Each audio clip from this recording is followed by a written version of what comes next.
Welcome back to the Professional Lovers Channel. I'm Patty. And I'm not. But I am Al. And we're the Professional Lovers. I just thought that I'd, switch it up. A Give little it a bit. little flavor. There you go. Yeah. There you go. There you go. But glad you're back. Yes. Here we are. Episode number 13. I think it's episode number 13. Okay. They've got a little less than 3 weeks left before decision day. Mm-hmm. And so 4 weeks of show probably. They'll stretch out one week. No, it'll probably be about 6-7 weeks of show. Hey, yeah. TV. Yeah, exactly. But anyway, if you follow us, if you've subscribed, then you know what we do. And if you're new, we talk about relationship building issues through the lens of Married at First Sight and through the lens of our own experience. Yeah. A lot of which we've experienced. True. The things that they're going through. True. And it's not uncommon for anyone who has built a relationship, especially a marital relationship. So they just fast track it, but it's, kind of the same thing. So that's what we're going to do. And this week, everybody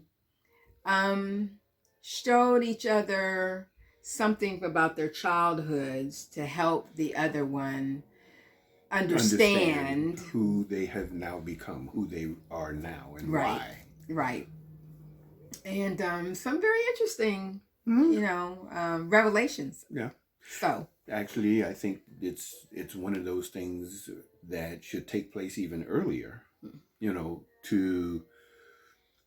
To adapt to a sense of vulnerability, and if you started off early, you strengthen your willingness to be open with your partner if you started off early, and as opposed to being as superficial as possible. Although Married at First Sight, you ain't got nothing but superficiality. I mean, you just met the person. You're not going to just open up, instantaneously, but you're married to the person now. So, I mean, it's a little give and take. It's quirky, it's weird, but it is what it is. So, Kirsten and Shaq. Mm-hmm.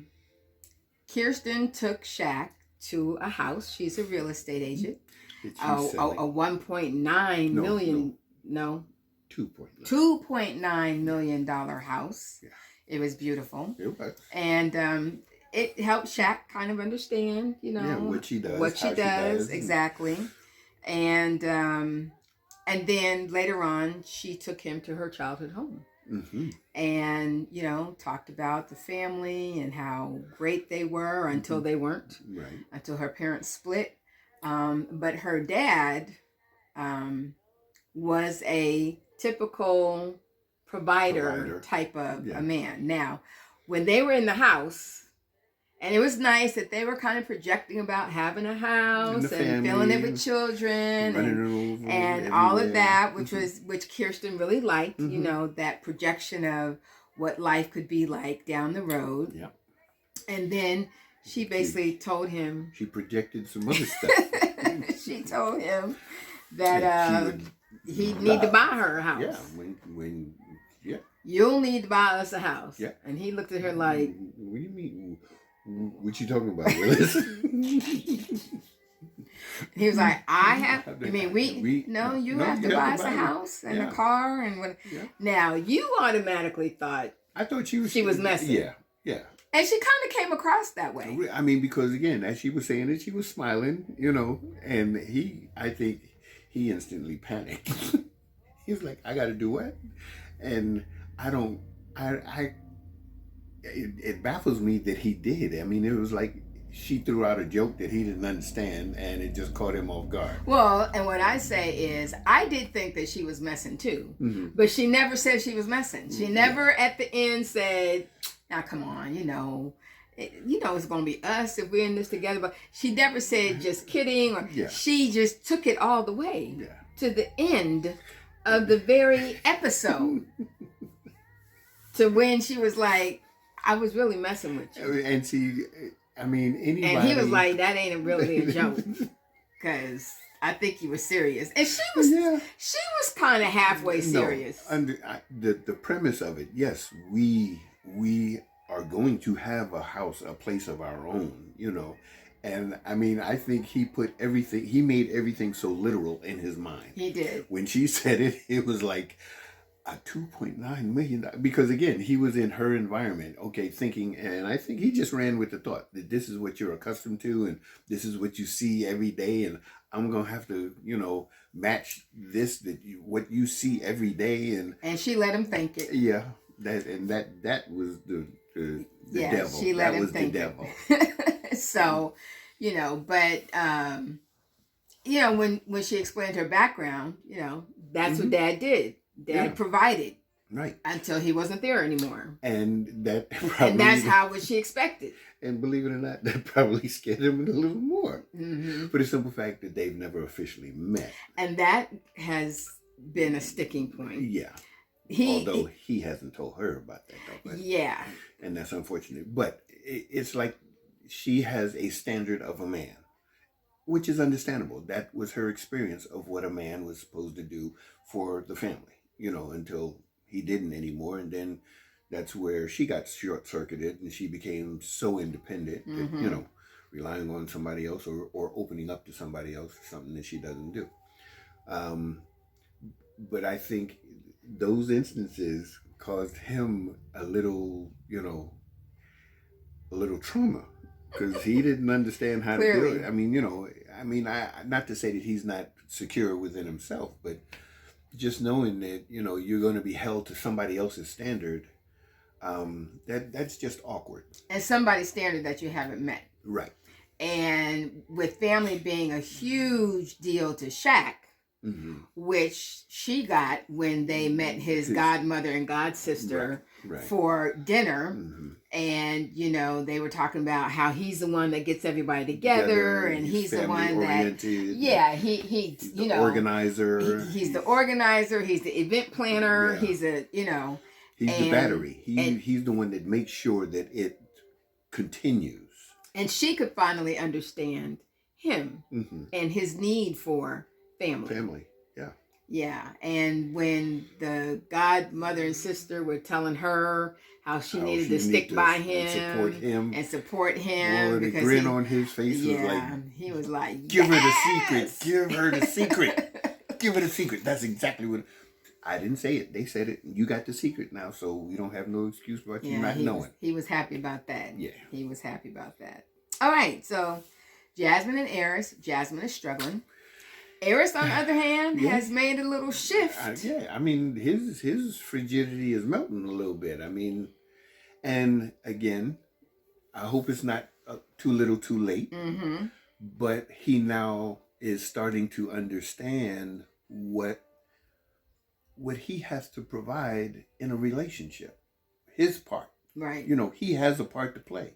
You know, and again, he talked about his flight, you know, history.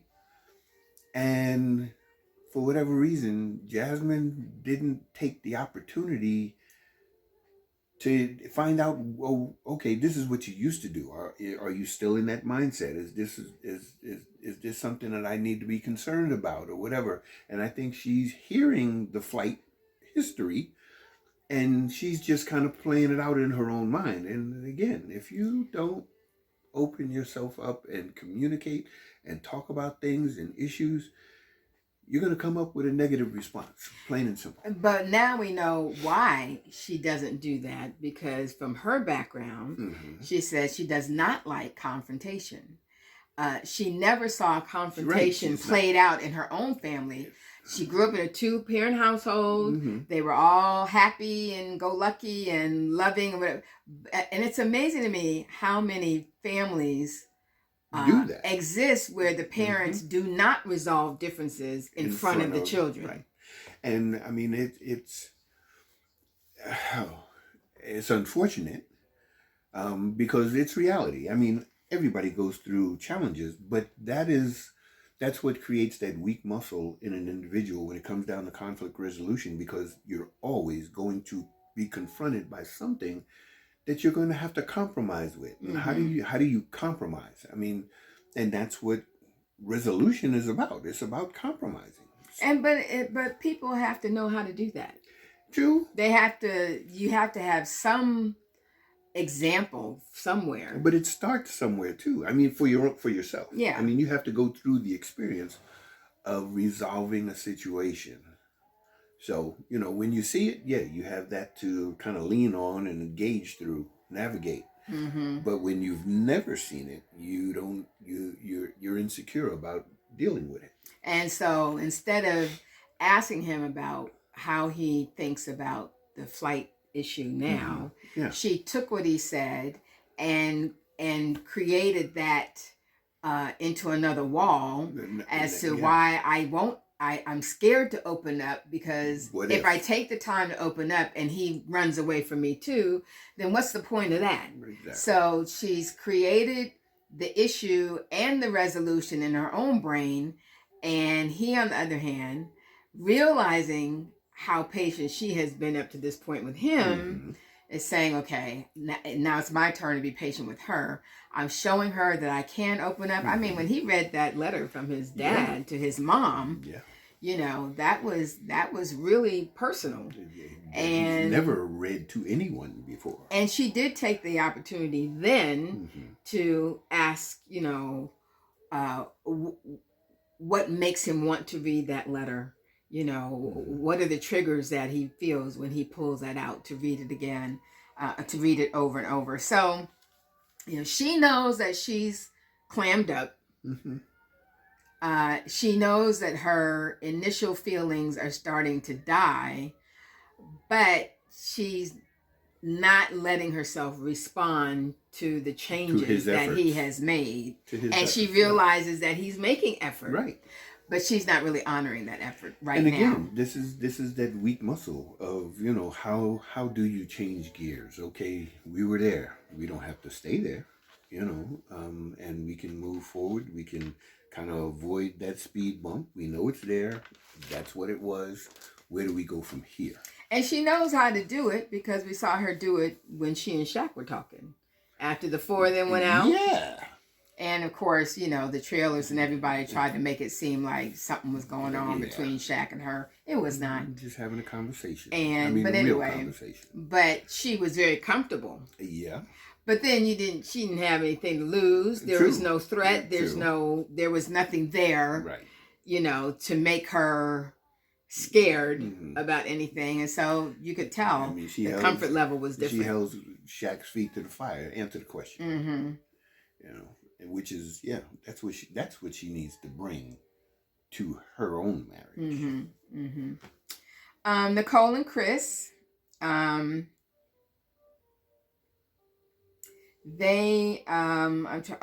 took her to a paint shop, like a Sherwin-Williams type thing. Yeah. Talked about his dad's painting business and how, what their relationship was like when he was kind of like a teen. And he didn't like working with him. It was intense. Yeah. He was kind of hard and harsh and tough. And he said he really wasn't a role model for him as a man and as a man in a relationship. Yeah. So he had to, get that from... Develop his own. Right. And she talked about her teen years and how she kind of lost her mind. She was truly a piece of work. And he said... If that's who I got, if I met that individual, this would have never happened. Right. But he acknowledged and realized how she's grown. Yeah. And that is what Jasmine should have done with heiress. Yeah. Is realize, yes, you were this way, you went through these things for these reasons, but you decided to make a change. So I continue to love their relationship. She did express, that sometimes she fears that when him knowing about how she was, would turn him off. But again, him acknowledging that was then, this is now, and and no judgment. And then the two of them sharing, her sharing how she didn't feel at that time that she was worthy of love, and she's trying to fit in, and you're trying to be something you're really not, because you're not feeling like who you are is enough. Right. And she didn't think she was enough then. Right. And of course he was just like, why would you think that? You know. So I love their whole vibe. Their acceptance of each other. Yes, their whole vibe and their willingness to put it all out there. Mm-hmm. You know, to pull it all out there. Let's see. Gina and Clint. Clint took her to a soccer field. Yeah. Talked about what soccer did for him. He had the same size feet as his age. Okay. He was 9 and had a size 9 shoe. That's, mercy. He had boats. Yeah, I'm glad on each leg. He grew into them. And she took him to her cosmetology school. Yeah. And explained that, you know, she was in broadcast from college, after college career for a while. And then she decided to go into cosmetology. So she's going to school as an adult, changing careers. And that allowed him to appreciate why she put so much energy and talk about the salon, which was getting on his nerves in the beginning. But now he understands where that's coming from, and the fact that, you know, she made this career change, and then got to this point where she can own her own with business. Nothing but true determination, really. And then the girls came over. Some of her stylists came over to eat, and they were able to talk about her as a boss, and that. So he really, I think, gained a new appreciation for, you know, what she has done and what that means as far as her commitment. And she could see why he's so committed to what he chooses to do. Yeah. You know, playing soccer, even though he didn't like it, but sticking with it. Yeah, and he's a determined soul. I mean, when he confronts something and he decides to interact with it, he goes all out. You know, he taught himself how to play soccer. You know, it wasn't something he really enjoyed, and wasn't something he was naturally talented in. If he was going to do it, he was going to teach himself how to be good at it. Maybe not necessarily the best, but to not necessarily like something and then end up being good at it, that takes a different type of mind. The other thing that some of them did, they didn't show everybody doing it, but writing that letter to yourself. Oh yeah, your younger self. Yeah. To really, again, expose some issues that each of them had as their younger selves, and how that will change. Yeah, but it was all of them were encouraging to themselves, you know. And so, of course, you know, I've got to bring in our book. And some people have asked where you can get this book, Becoming a Professional Lover, written by my parents through me. You can get it on Amazon.com. And the tip that I think was really good or displayed this week says, recognize, appreciate, and use each other's skills to help love grow.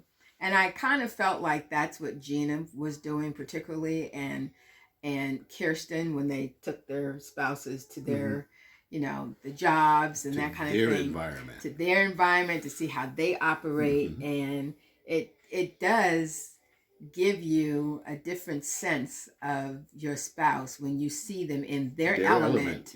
Using their professional knowledge and experience and expertise to do what they do. And it does give you a deeper appreciation. It makes you proud for the skills that they have. Because I'm going to tell y'all a secret.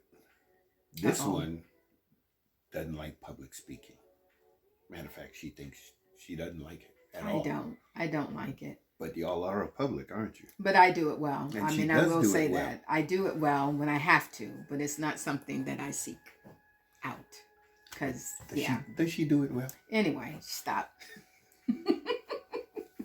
I'm proud, that's all. Yeah. Thank you, honey. But stop. Okay. Anyway, it's not about me. She blushing. It's about them. Yes, it is.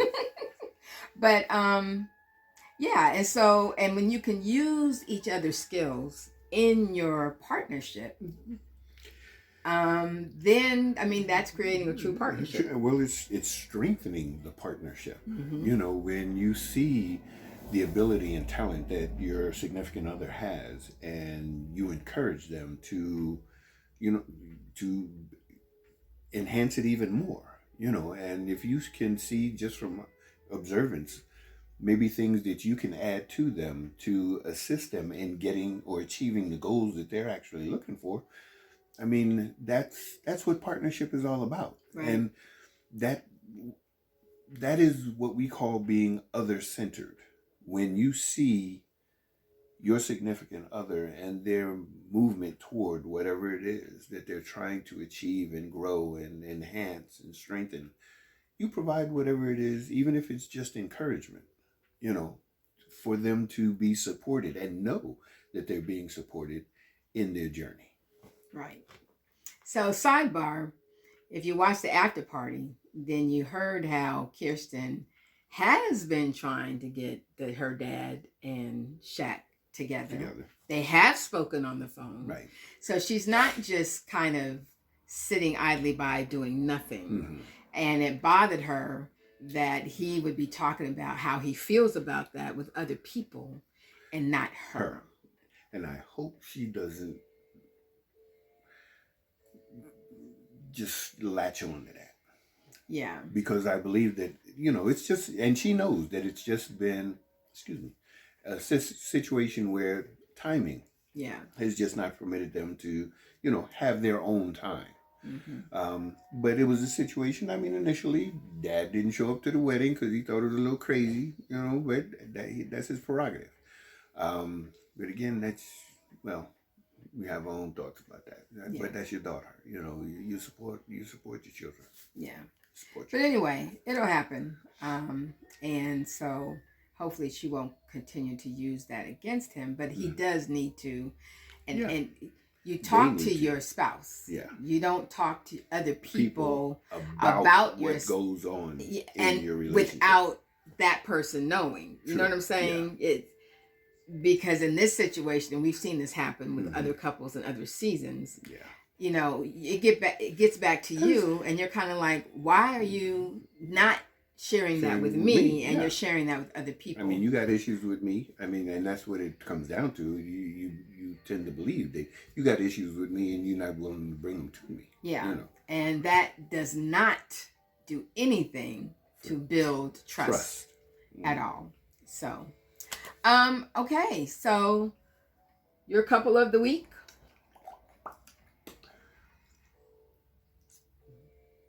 Shaq and Jazz.